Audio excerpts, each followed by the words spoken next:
The story is told from the point of view of two different characters, Leah and Michael. The first chapter is about Leah discovering an attractive job advert.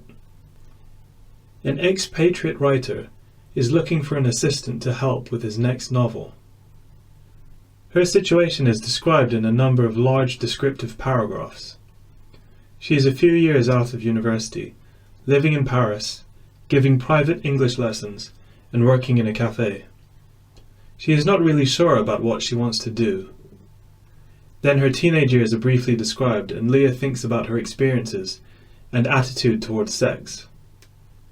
She thinks about Paris and admires the less inhibited French attitude towards sex. In the next scene, Leah is speculating about the advert with her friends. The advert is slightly vague and perhaps too good to be true, but they advise her to call. After a few days, she calls about the job and is told by a female voice that the position has already been filled. She is disappointed, so she goes to a bar that she knows and talks to a guy that she knows likes her.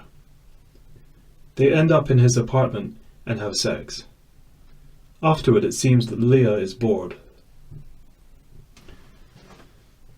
The next chapter is from Michael's point of view.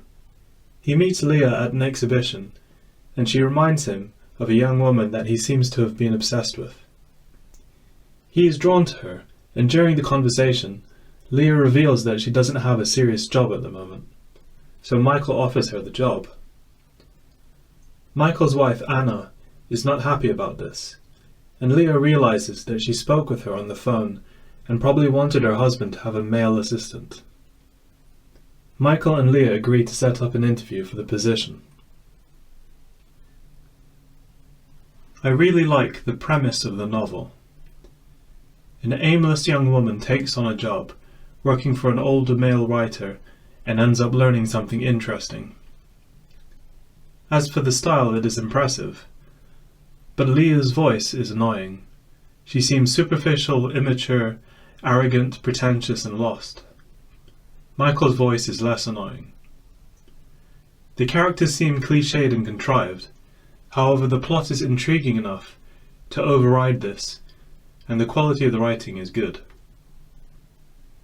The novel has been classified as literary fiction, and this usually makes me think of serious books. However, Voyeur seems to be intentionally light, funny, and when it comes to the hedonistic characters, a bit one-dimensional. I want to read more, but I do not know if I will learn anything new. In the opening, the author has proved her talent, but there are very few traces of wisdom, originality, or sincerity. Although I could be wrong, my instincts are warning me that this book is the kind of book that you read once and then never again.